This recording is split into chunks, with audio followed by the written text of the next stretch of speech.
There has been an alarming pattern developing in the behavior of provincial councillors in recent days. We have more details on this coming up during the bulletin. Good evening and welcome to Primetime News, coming to you live and direct from the Newsfirst studios here in Columbo. I am Bernadine Jayasinghe. And I'm Nadim Majid. We start with a quick look at tonight's top stories. Southern Provincial Council opposes 20th Amendment. Ministers clash and damage the maze. Call recording device of Perpetual Treasuries Limited seized by Presidential Commission. Request to take action against CEO of Perpetual Treasuries Limited for fabricated evidence. Shooting in Maradana leaves 3 people injured. Members of Sri Lanka Cricket Selection Committee resign.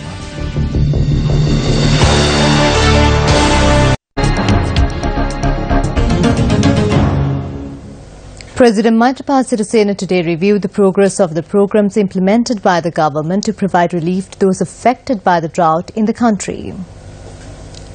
The President inquired for the relevant officials about the progress of the programs during a meeting convened at the Presidential Secretariat.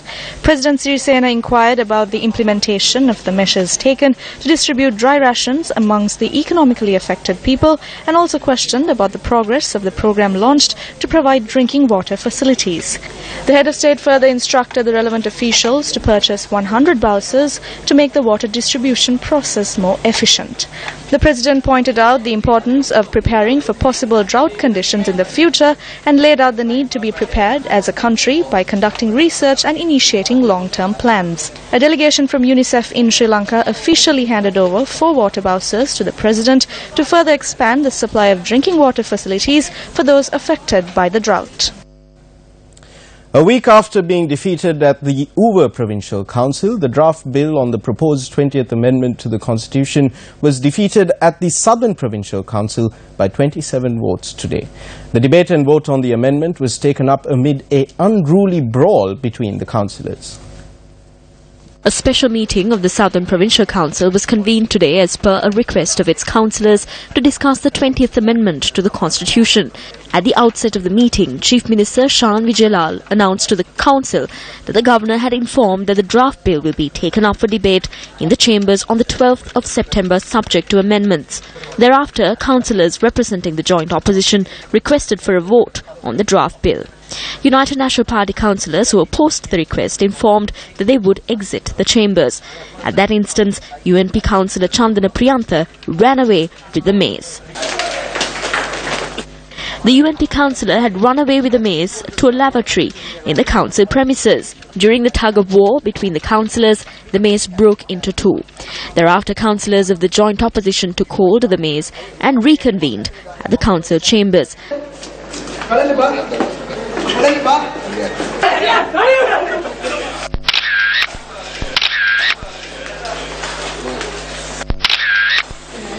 A group of councillors, including the Chief Minister, were not in their seats when the council reconvened, while just one councillor of the United National Party was present in the chambers. Subsequently, a vote was taken up on the draft bill on the 20th Amendment to the Constitution, with 27 votes being cast against. TVK Gamani, the only UNP councillor to be in the chambers at the time of the vote, abstained from voting.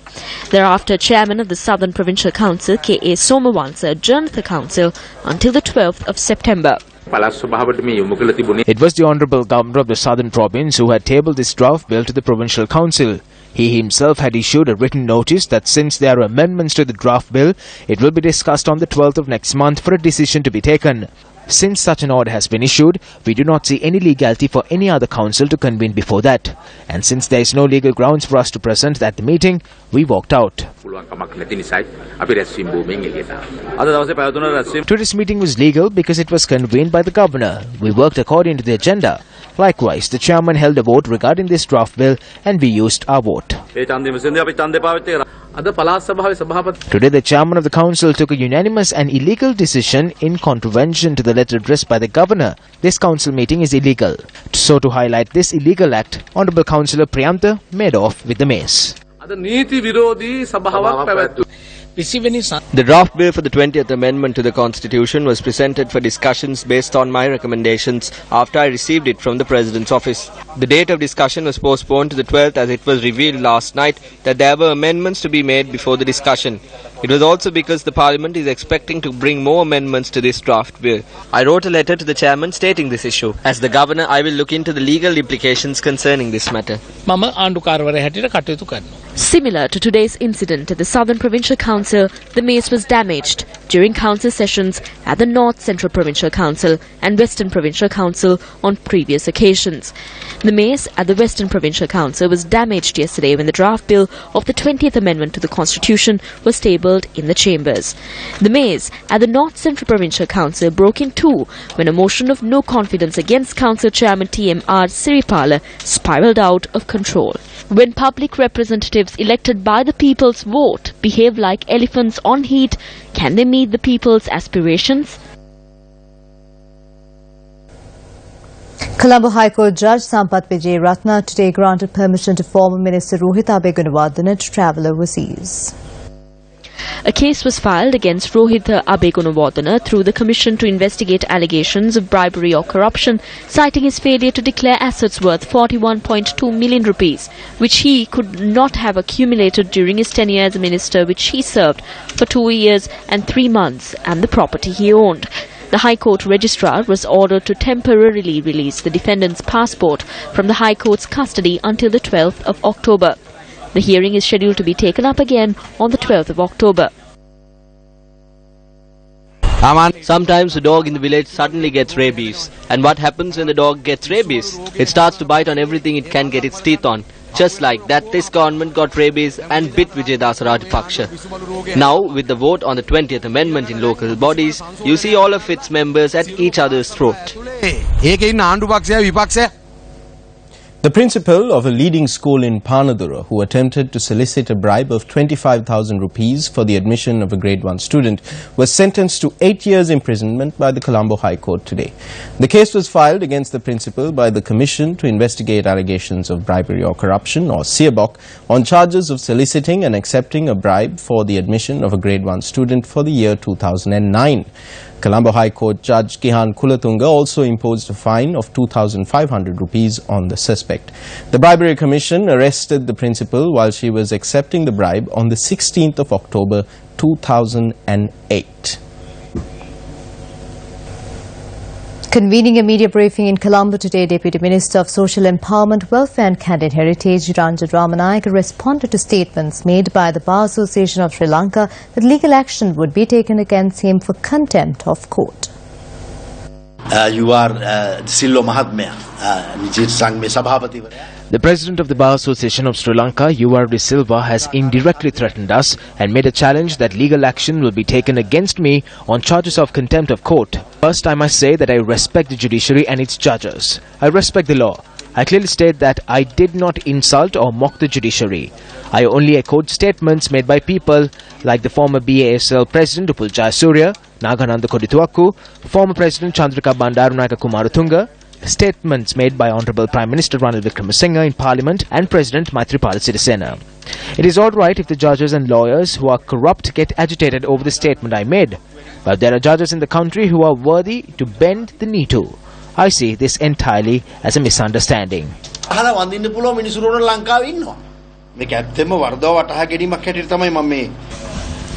At the media briefing, Deputy Minister Ranjan Ramanayake also played footage and a statement made by former Chief Justice Sarathen Silva on former President Mahinda Rajapaksa. UR De Silva has given a statement to a newspaper saying that if the President had ordered for an investigation after delivering this speech, this issue could have been resolved. But the President had apparently not told him this, and because he did not do anything about it. So he has told the entire country and the world through the internet about all the details of Mohan Peiris. The President of the BASL is claiming that he did not receive a complaint. The Deputy Minister thereafter made a phone call to Attorney at Law Nagananda Kodituaku. Mr. Nagananda මට කියන්න දැන් එංගලන්තේ මේ වගේ මේ ආගතියටපත් වූ ජනතාවට පාර්ශවයට නීතිඥයන් විසින් මිනිසුරුවන් විසින් යම් කිසි අගතියක් වුණා නම් ඒ ගැන පැමිණිලි කරන්නට ආයතනයක් තියනවාද? පැහැදිලිවම තියෙනවා. එංගලන්තේ තියෙනවා වෙනම political regulatory body. A controversial letter sent by parliamentarian and former minister Ravi Karnataka has been widely condemned by civil society and in the political arena. A parliamentarian cannot make directives on the duties of a minister based on a ministerial post that he has held. However, I received a letter which is signed Ravi Karnataka, electorate organizer, North Columbo, deputy leader of the United National Party. This letter is written to all cabinet ministers, deputy ministers, parliamentarians and electorate organizers of the United National Party. It reads, "Dear Sir, Madam, a special program on developing rural infrastructure facilities, etc. Signed faithfully, Ravi Karnataka, Parliamentarian, Rural Infrastructure Development Program. If something like this is done during our time, we would be held accountable for misuse of titles. I have sent you a copy of this. We do not know how such projects can be given out like this. Can outsiders direct these projects?" It is Field Marshal Sarath Fonseca who functions as the Minister of Regional Development. Is it because Sarath Fonseca's ministry is malfunctioning that this special economic development position was created by the government? Or is it because the duties of rural development were taken off Sarath Fonseca and it had been given to Ravi Karnataka? This is a question that the people ask. Has the work that come under purview of Sarath Fonseca's ministry being handed over to this new position? You're watching Primetime News. We will be back right after a short commercial break. Welcome back to Primetime News. Minister Malik Samaranayake has written a letter to Newsfirst regarding an expose on our Primetime News bulletin which involved him last night. The letter signed by the minister reads, quote, "With reference to the news report on Sirius TV on the 28th of August 2017, I will make a statement in Parliament clarifying the position early next week," unquote. News First provided a reply to the minister's letter this afternoon. The letter reads, quote, "We acknowledge receipt of your letter dated 29/8/2017 and as requested by your media secretary Mr. S. Vishwanathan, we are hereby giving it due publicity," unquote. The letter adds, quote, "As you have referred specifically to our news report of 28th August 2017, our management would like to offer you your right of reply on our news. We also await your statement on this matter in Parliament. May we thank you for being one of our viewers," unquote. Shots were fired at a group of people travelling in a three-wheeler in Malaga, Maradana. The injured were admitted to the Columbo National Hospital.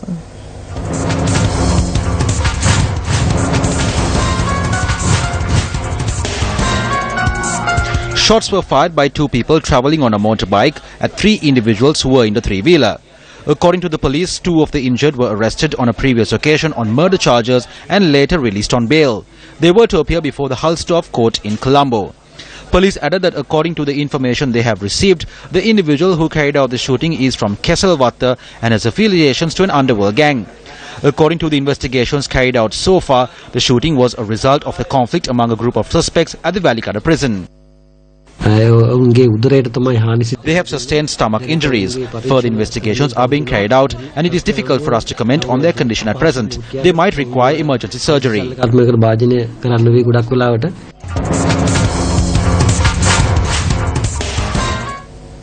The recording of statements from witnesses in the case of the gang rape and murder of the student Sivaloganathan Vidya concluded at the Jaffna High Courts today.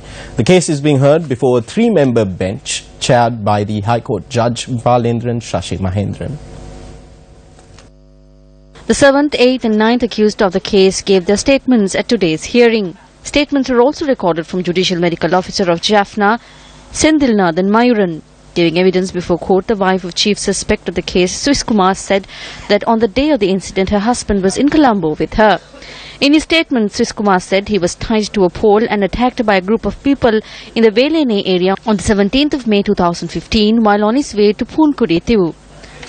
He further said that Vijay Kalamaheshwaran took measures to free him from the group of people on the same night and said her reasons for doing so must be asked from her. Swiss Kumar went on to say that Sub-Inspector Sri Gajan took him to the Jaffna police and later released him and that he did not run away to Colombo. He went only after he was released by the police. All the suspects that gave witness today rejected the charges against them. Shocking revelations were made at the Presidential Commission of Inquiry today. Zulfiq Fazan reports on Bondgate. The chief engineer at Metropolitan Communications testified before the commission this afternoon. Now, in his testimony, he revealed to the commission that on Saturday, the 26th of August, he and his team visited Perpetual Treasuries Limited to examine the voice logger system and the recorder installed. Now, he said that he needed to get the assistance of the parent company, which is based in India, and remote access was granted to that company to the particular computer. And thereafter, it was revealed that the system at Perpetual Treasuries Limited had been reinstalled on the 6th of July 2017. The coincidence is that the 6th of July 2017 is the very day that Perpetual Treasuries Limited was suspended as acting as a primary dealer by the Central Bank of Sri Lanka. Now, the witness said that Perpetual Treasuries Limited did not notify them or seek assistance in any reinstallation of their system.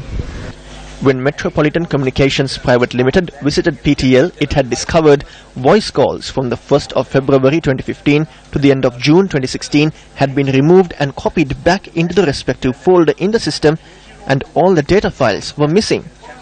According to the service agreement, there can be no removal or alteration of the system without consent from the service provider.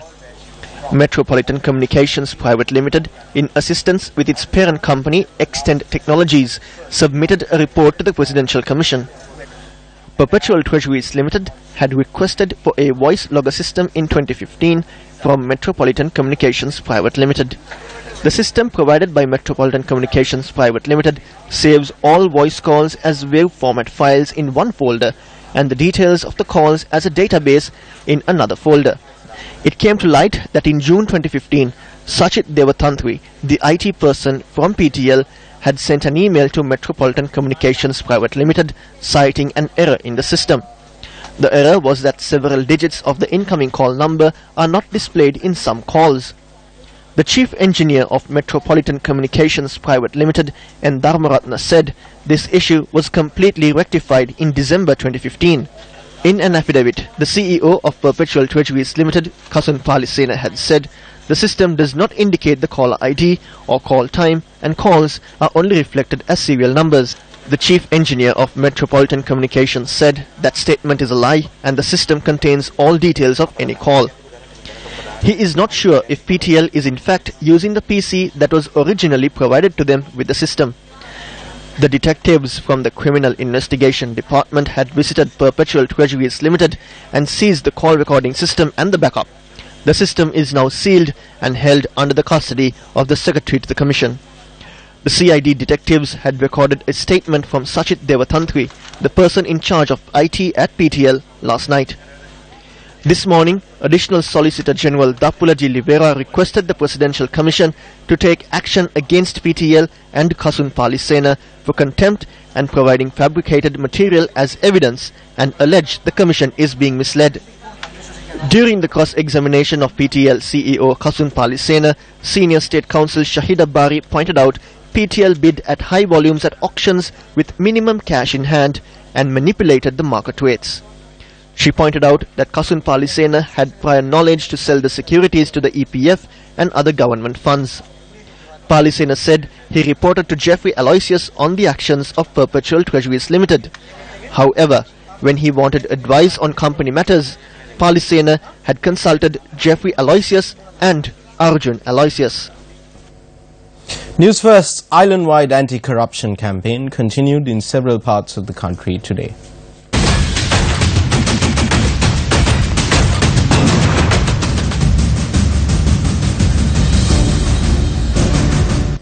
The team touring the Nurali district started today's journey in the Hatton area. Newsfirst representatives visited many areas including Norwood, Dikoya and Bhagavanthalava.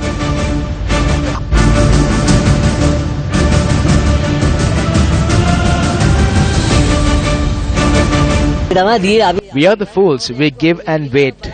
Nothing can be done. Those who committed wrong should be in prison. They should be punished. There is no one when we have a problem. Newsfirst Anti-Corruption Campaign also visited the Gampaha district.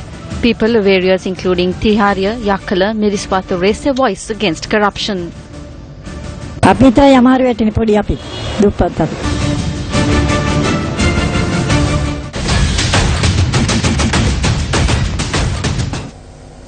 The function to hand over Samaranayake Visity housing loans was held in Colombo today under the auspices of Prime Minister Ranil Wickremesinghe. 1,100 beneficiaries in the Colombo district were given the Samaranayake Visity housing loan. The housing loans were given to those who excelled in the field of athletics. When the next presidential election and general election come, we of the good governance government can say with a straight face that as a government, we took measures to establish 2,500 Udagammana projects. While managing the economy, saving the country from the great loan trap it was entangled in, the government wants to strengthen the livelihoods of all in the country. In order to better your lives, the country's economy should be strong. We have set aside 22 billion for the construction of houses. It is not only because of our proper management of the economy that we have been able to start this. All of us in this government, headed by President Maithripala Sirisena, have a very good rapport with all countries in the world. Though there are problems in the world economy, we are moving ahead with a stable economy. The more the economy is strengthened, the money that can be allocated for housing can be increased. A media briefing was held today to discuss the Indian Ocean Conference, which is to be held in Sri Lanka shortly. Minister of Law and Order, Sagala Ratnayake, spoke on the key concern facing Sri Lanka, maritime security.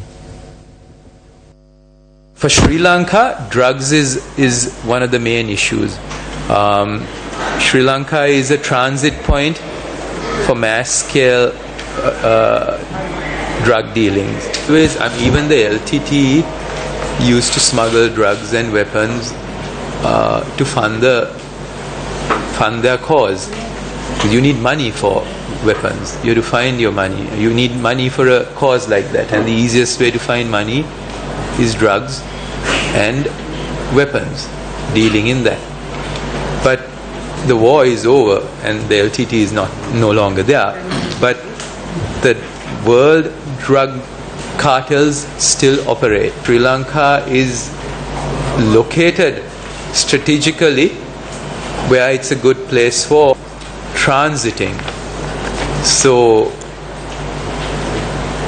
that's the only reason that we are vulnerable to this. But what happens is when they transit through Sri Lanka, there is always some part of it that remains in Sri Lanka as well. The Centre for Indo-Lanka Initiatives at Pathfinder Foundation and National Maritime Foundation, based in New Delhi, India, signed a memorandum of understanding on to enhance bilateral cooperation between the two think tank organizations engaged in academic research. Retired Admiral Dr. Jayanath Columbo, the Director of Centre for Indo-Lanka Initiatives at Pathfinder Foundation, and retired Vice Admiral Pradeep Chauhan, the Director of NMF, signed the MOU on behalf of their respective organizations. The scope of this MOU is to embark on research activities on subject areas of maritime strategy and security studies. The Indian Ocean has become the key ocean for energy, trade and food security in the 21st century. There is a major world economic shift taking place upon the waters of this ocean as Asian powers are emerging as new economic powers. The Pathfinder and National Maritime Foundation in India have planned to conduct the first bilateral conference in February 2018, focusing on developing a platform for analytical and innovative discussion on maritime security in the Indian Ocean. Plenary sessions of the Colombo Defence Seminar 2017, which is being conducted under the theme Global Trends in Countering Violent Extremism, were held at the BMICH today on day 2 of the conference. The seminar, attended by 800 participants, inclusive of 15 foreign and 12 local guest speakers, was opened by President Maithripala Sirisena yesterday. The two-day sessions held under the theme Countering Violent Extremism, Global Trends was held under 9 sessions. The main topic and subtopics address security issues unfolding in many corners of the world in the wake of fast-spreading violent extremist trends posing threats to national security concerns. Al Jazeera reports human rights groups in South America have filed war crimes lawsuits against the former Sri Lankan General Jagat Jayasuriya, who is now Sri Lanka's ambassador to Brazil. The lawsuits against Jagat Jayasuriya allege he oversaw military units that attacked hospitals and killed, disappeared and tortured thousands of people in the final phase of Sri Lanka's civil war in 2009. Jayasuriya has diplomatic immunity in Brazil and 5 other countries where he is ambassador: Colombia, Peru, Chile, Argentina and Suriname. But the groups pursuing the suits hope they will compel regional governments to open investigations of Jayasuriya, remove his immunity and expel him. Al Jazeera reports that Jayasuriya's whereabouts were not immediately known. Newsfirst contacted the Sri Lankan Ministry of Foreign Affairs for comment. The ministry confirmed that the diplomatic tenure of retired General Jagat Jayasuriya has concluded and that he will be returning to Sri Lanka tomorrow. While much is said of the bond between parent and child in our society, in recent years there has been an alarming increase in Sri Lanka of elderly parents being abandoned by adult children. A Newsfirst crew heard the story of one such parent. Newsfirst encountered 67-year-old G.G. William at the Avisavella bus halt. A resident of Kotagahakanda in Deraniyagala, Williams claims to be the father of 3 grown-up children. William, who worked as a rubber tapper to feed his family, has been abandoned on the street and is unable to work for a living. I do not remember the date exactly, but he was brought here in a car. When they dropped him, I asked him where he was going. He said he would get some food and return. As soon as he turned around, the car sped off. I have 3 children. I was working on a plantation in Avisavella when I slipped on a rock face and broke my leg. I had to travel to Columbo for treatment. Shortly after I returned, my wife passed away and I came back to Avisavella. I was here for some time before my children made some changes. Now I am on the pavement. I was brought here in a car. I do not know anything. Only a week later did I realize that I am in Avisavella. An 8-year-old woman was found abandoned near a temple in Karavitiyagara, Chilau, on the 20th of February. She was unable to recall where she was from or whether she had any friends or family. On the 7th of November last year, Newsfirst encountered an elderly father of 4 who had been abandoned on the streets. Once the police arrived at the scene, one of his sons appeared and an argument ensued between him and area residents. These are only a few of the many cases Newsfirst has reported on in recent months. Former Minister H.M. Azbar passed away while receiving treatment at a private hospital in Colombo earlier this evening. He was 80 years old at the time of his demise. H.M. Azbar served as a National List MP on numerous occasions while representing the United National Party and United People's Freedom Alliance. He also served as Minister of Parliamentary Affairs from 2001 to 2004. Azbar, a father of 4, also served as a teacher and a journalist.